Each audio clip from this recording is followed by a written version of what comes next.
Hello दोस्तों, आज आप लोगों के लिए इंटरमीडिएट से भौतिक विज्ञान का प्रथम चैप्टर प्रकाश का परावर्तन पढ़ा रहा था। इसमें 2 वीडियो आप लोगों को पढ़ा दिया गया है। आज आप लोगों के लिए तीसरा वीडियो पढ़ाया जाएगा। तीसरे वीडियो में आज आप लोगों के लिए शुरू करने जा रहे हैं गोलीय दर्पणों से प्रतिबिंबों के बनाने के नियम। क्या है? गोलीय दर्पणों से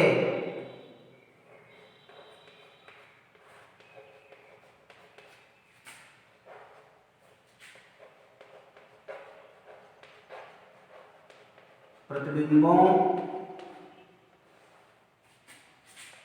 के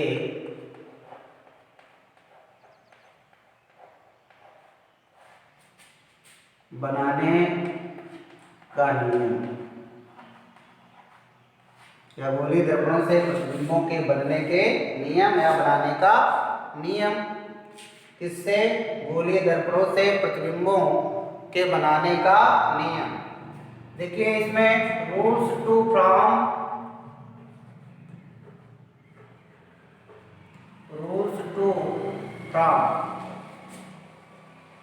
ठीक है, rules to from image by सर्पिकल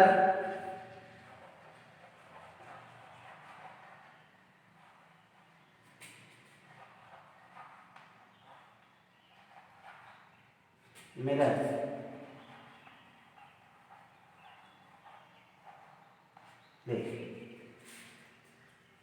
क्या है गोलीय दर्पणों से प्रतिबिंबों के बनाने का नियम? इंग्लिश में rules to from image by spherical mirrors. पहला नियम क्या है? फर्स्ट लॉ, प्रथम नियम। प्रथम नियम जरा देखेंगे। ये है अवतल दर्पण जिसका नाम M1 M2 है।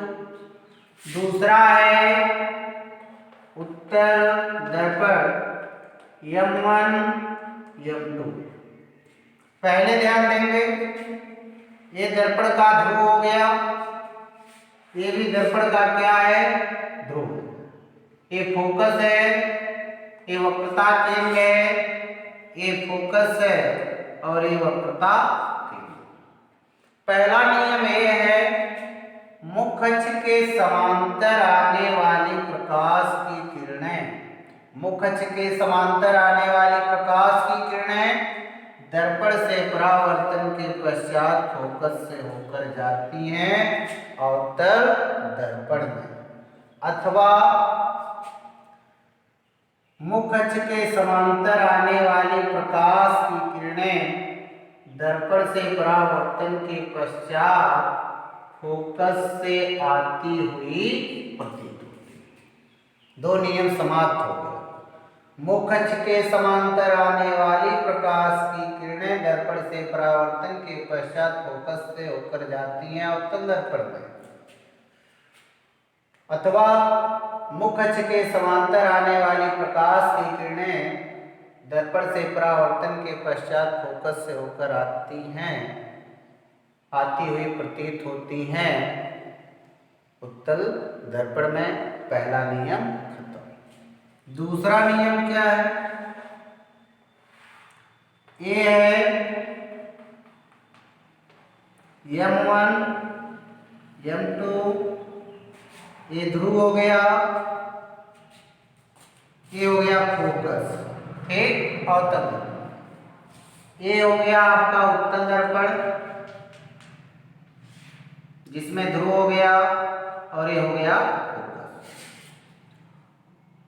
देखिए फोकस से होकर जाने वाली प्रकाश की किरणें दर्पण से परावर्तन के पश्चात मुख्य अक्ष के समांतर। कहां से?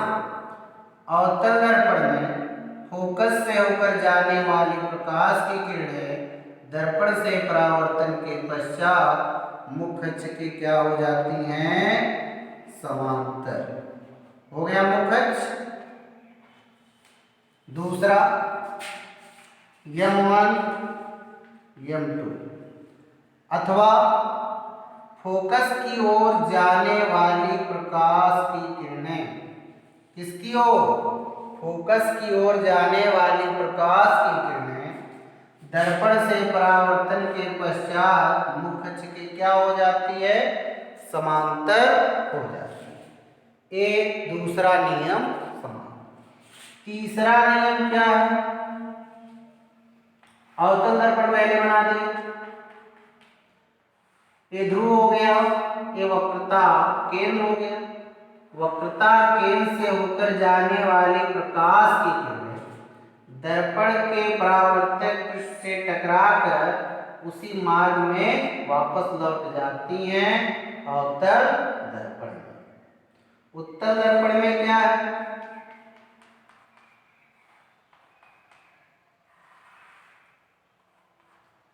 वक्रता केंद्र की ओर, वक्रता केंद्र की ओर जाने वाली प्रकाश की किरणें दर्पण के परावर्तक पृष्ठ से टकराकर उसी मार्ग में वापस लौट आती हैं।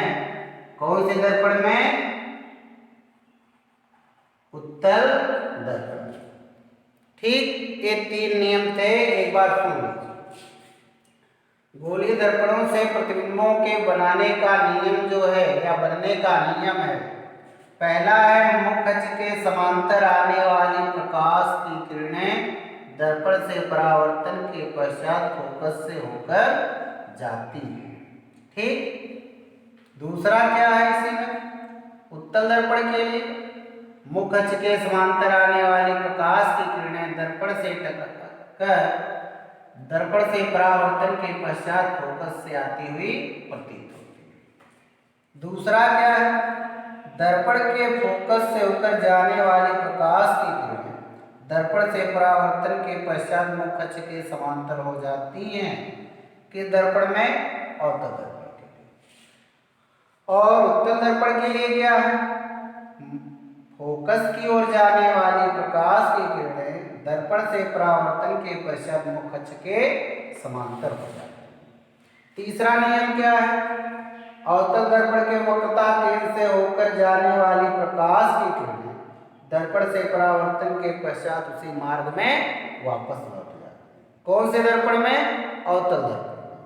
उत्तल दर्पण में क्या है, वक्रता केंद्र की ओर जाने वाली प्रकाश की किरणें दर्पण से परावर्तन के पश्चात उसी मार्ग में वापस लौट जाती है। तीन नियम समाप्त हुआ। अब अगली हेडिंग डालेंगे, गोलीय दर्पणों से प्रतिबिंबों का बनना। गोलीय दर्पणों से प्रतिबिंबों का बनना।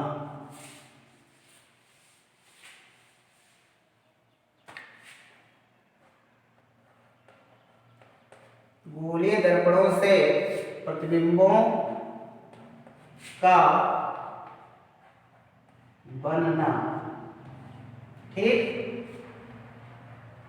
चलो इंग्लिश में क्या कहते हैं, formation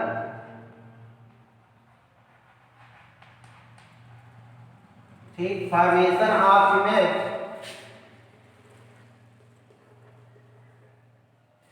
formation of image by spherical mirror, SPHERI, spherical mirrors.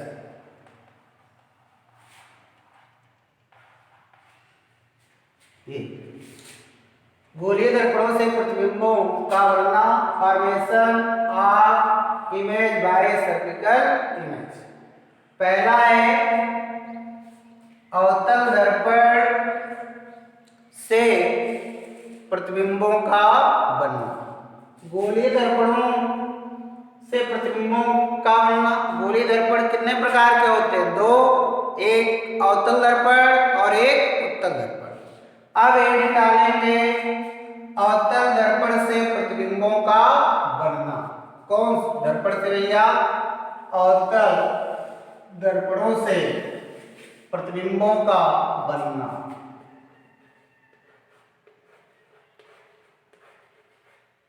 अवतल दर्पण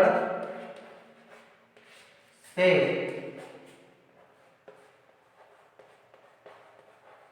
प्रतिबिंबों का बनना। इससे अवतल दर्पण से प्रतिबिंबों का बनना ये हो गया। अब इसमें इसको इंग्लिश में formation of image bye cervical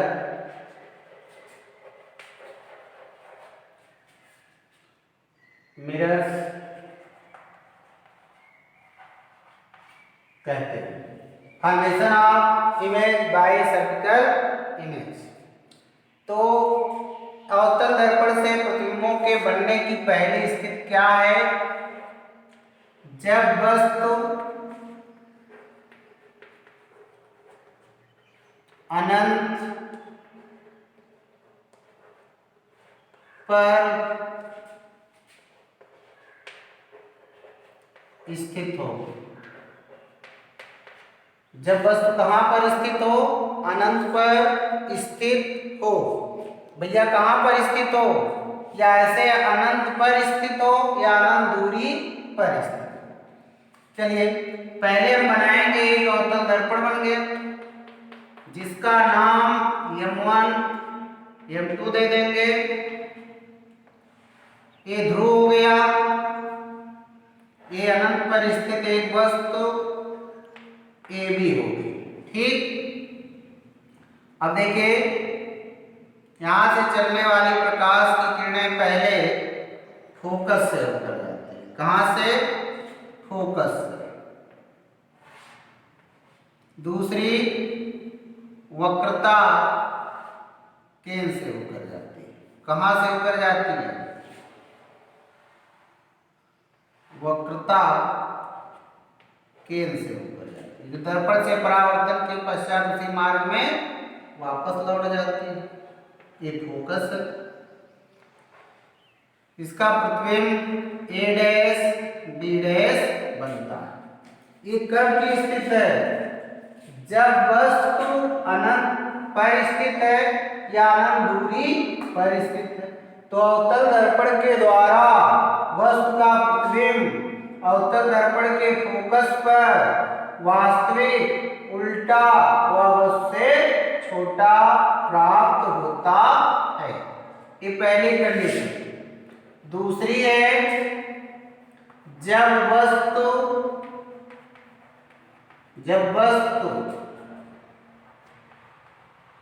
अनंत तथा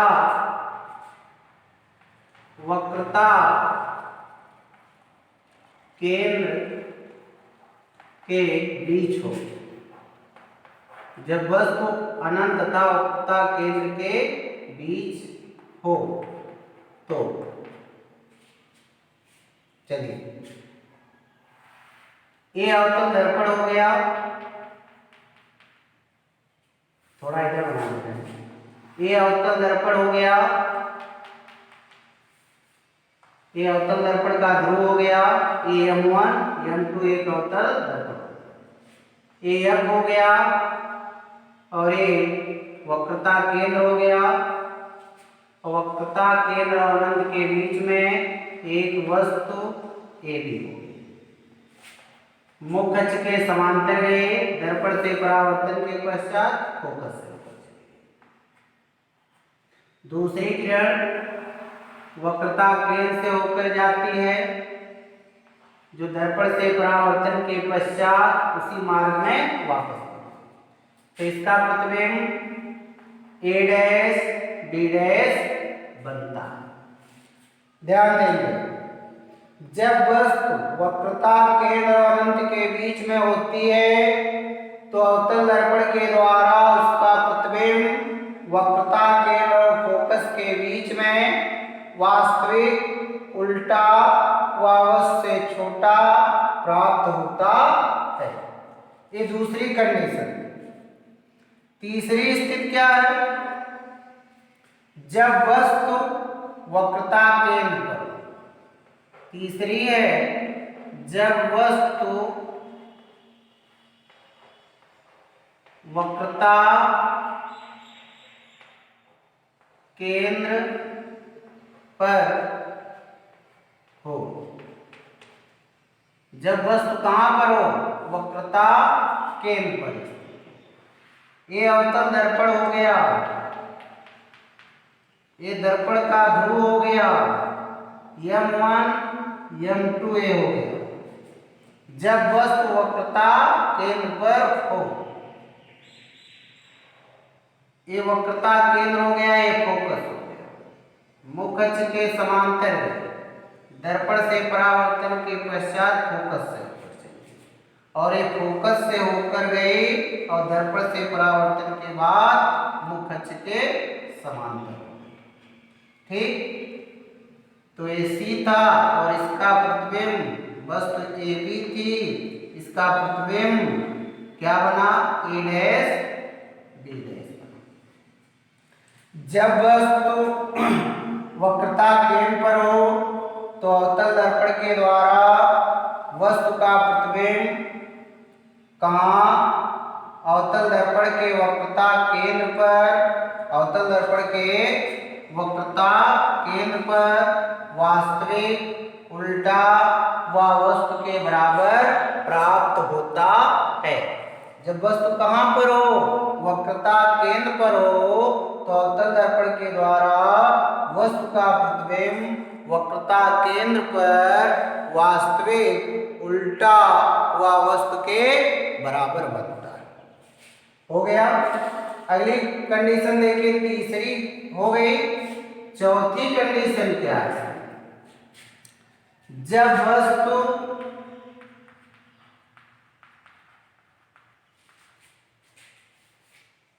वक्रता केंद्र, जब वस्तु वक्रता केंद्र तथा फोकस के बीच में हो। कहां पर हो? फोकस के बीच में हो। जब वस्तु कहां हो? वक्रता के तथा फोकस के बीच। ठीक है, ठीक, यहां से यहां तक। अच्छा, यहां नहीं आ रहा तो देखिए फिर से इसे मिटा दे रहे हैं दो कंडीशन को। जब वस्तु, चौथी कंडीशन का फिगर यहां बनाना है। जब वस्तु कहां पर होती है? वक्रता केंद्र और फोकस के बीच में। ये वक्रता केंद्र है, ठीक है, और ये फोकस, इसके बीच ये वस्तु स्थित है। ध्यान दें, कहां से होकर गई? फोकस से, मुख्य अक्ष के समांतर गई और दर्पण से परावर्तन के पश्चात वो कहां से होकर निकल गई? फोकस से। और दूसरी फोकस से होकर जाती है और दर्पण से परावर्तन के पश्चात वो मुख्य अक्ष के समांतर हो। तो इसका प्रतिबिंब ए बी थी ये वस्तु, इसका प्रतिबिंब ए डैश बी डैश बनता। ध्यान देंगे, एक कब की कंडीशन है? जब वस्तु वक्रता के तथा फोकस के बीच में होती है तो अवतल दर्पण के द्वारा वस्तु का प्रतिबिंब इस प्रकार बनता है। वो भी कहाँ बनता है? वक्रता केंद्र और अनंत के बीच में। वास्तविक बनता है, उल्टा बनता है और वस्तु से काफी बड़ा बनता है। तो कितनी कंडीशन खत्म हुई? 4। अगली कंडीशन पांचवी क्या है उसे देखिए। पांचवी कंडीशन क्या है? जब वस्तु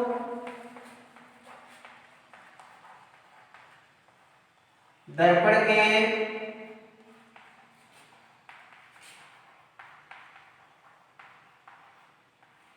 फोकस पर हो, जब वस्तु दर्पण के फोकस पर हो तो, दर्पण के फोकस पर हो तो ये अवतल दर्पण हो गया, ये इसका ध्रुव हो गया, ये फोकस हो गया। इस पर क्या है, एक वस्तु जिसका नाम है ए बी, मुख्य अक्ष के समांतर गए, दर्पण से परावर्तन के पश्चात फोकस से होकर गए, दूसरी वक्रता केंद्र से होकर गई,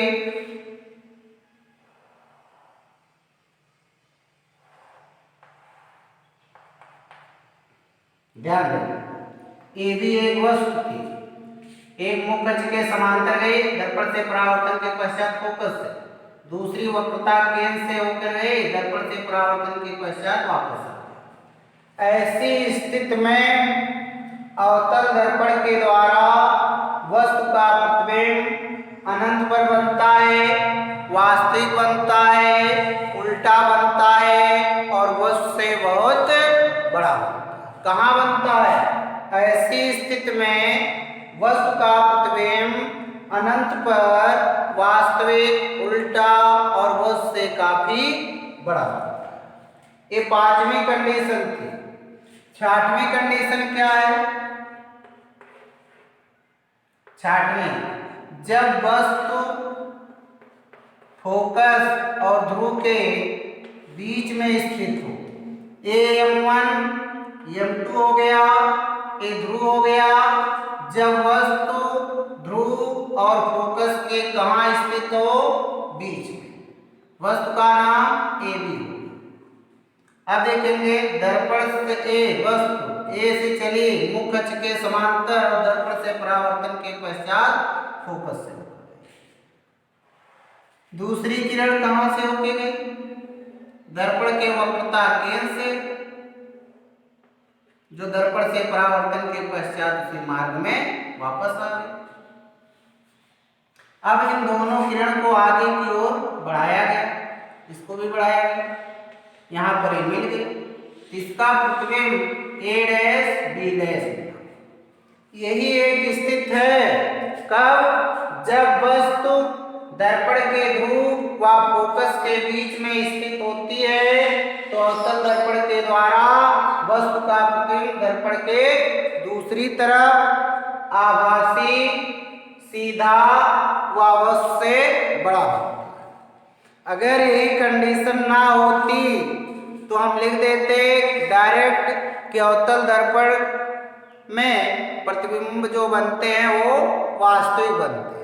लेकिन यही स्थिति गलत कर देती है कि जब वस्तु अवतल दर्पण के ध्रुव व फोकस के बीच में स्थित होती है तब अवतल दर्पण के द्वारा वस्तु का प्रतिबिंब वास्तविक ना बनके आभासी बनता है, सीधा बनता है और वस्तु से काफी बड़ा बनता है। तो अवतल दर्पण के द्वारा प्रतिबिंब बनने की स्थिति समाप्त हो। अगली एडी 6 कंडीशन आपको बताएंगे, कौन कौन सी थी एक बार सुन लीजिए। जब वस्तु अनंत दूरी पर स्थित हो तो अवतल दर्पण के द्वारा वस्तु का प्रतिबिंब कहाँ बनता है? दर्पण के मुख्य फोकस पर बनता है, वास्तविक बनता है, उल्टा बनता है और वस्तु से छोटा बनता है। लेकिन जब वस्तु वक्रता केंद्र और अनंत के बीच में होती है तब अवतल दर्पण के द्वारा वस्तु का प्रतिबिंब वक्रता केंद्र व फोकस के बीच में वास्तविक, उल्टा व वस्तु से छोटा बनता है। जब वस्तु वक्रता केंद्र पर होती है, तीसरी कंडीशन, तब अवतल दर्पण के द्वारा वस्तु का प्रतिबिंब वक्रता केंद्र पर वास्तविक, उल्टा और वस्तु के बराबर बनता है। तीसरी कंडीशन है, जब वस्तु वक्रता केंद्र और फोकस के बीच में होती है तब अवतल दर्पण के द्वारा वस्तु का प्रतिबिंब वक्रता केंद्र व अनंत के बीच में वास्तविक, उल्टा और वस्तु से बड़ा बनता है। अगली कंडीशन है, जब वस्तु फोकस पर स्थित हो तो अवतल दर्पण के द्वारा वस्तु का प्रतिबिंब अनंत पर बनता है, वास्तविक बनता है, उल्टा बनता है और वस्तु से काफी बड़ा बनता है। अगली कंडीशन थी जब वस्तु दर्पण के ध्रुव और फोकस के बीच में हो तब अवतल दर्पण के द्वारा वस्तु का प्रतिबिंब दर्पण के दूसरी तरफ आभासी सीधा हुआ वस्तु से बड़ा बनता है। तो अवतल दर्पण के द्वारा बनने वाले प्रतिबिंबों की कंडीशन 6 थी जिसे आपको बता दिया। दूसरी हेडिंग है उत्तल दर्पणों से या उत्तल दर्पण से। कौन से दर्पण से? उत्तल दर्पण से प्रतिबिंबों का बनना। फॉर्मेशन बाय इमेज या formation of image by convex है, इसको कॉन्वेक्स मिरर कहते हैं।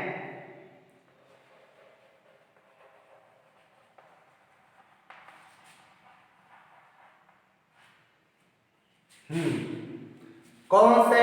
उत्तल दर्पण से प्रतिबिंबों का बनना, formation of image by convex mirror. अब उत्तल दर्पणों से प्रतिबिंबों का बनना। उत्तल दर्पण से प्रतिबिंबों के बनने की दो ही स्थिति है, एक जब वस्तु अनंत पर हो और एक तब है जब वस्तु दर्पण के ध्रुव व अनंत के बीच में। पहली स्थिति इसमें पढ़ेंगे आप, थोड़ा ध्यान दीजिए। कंडीशन इसकी क्या है? जब वस्तु नंबर 1 दो ही स्थितियां हैं, जब वस्तु अनंत पर स्थित हो या अनंत दूरी पर हो। ठीक, उत्तल दर्पण से। चलिए ये उत्तल दर्पण हो,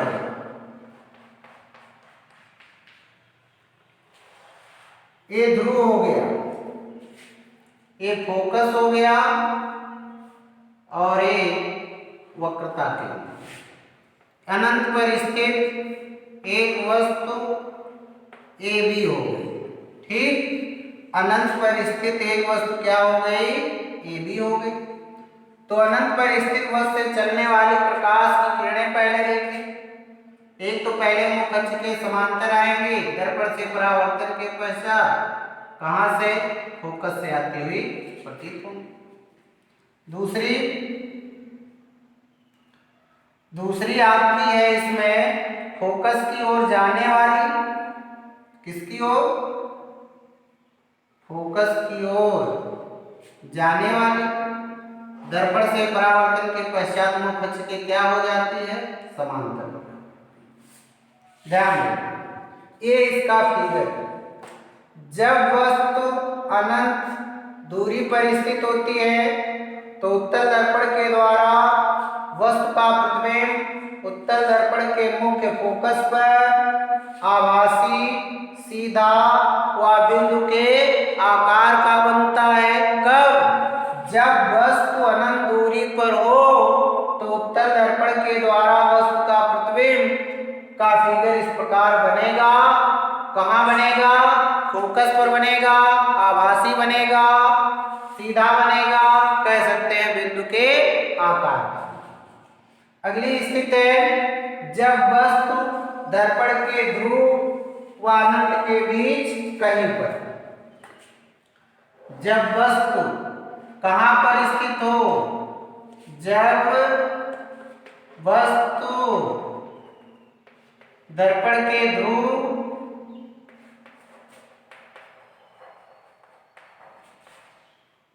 व अनंत के बीच हो।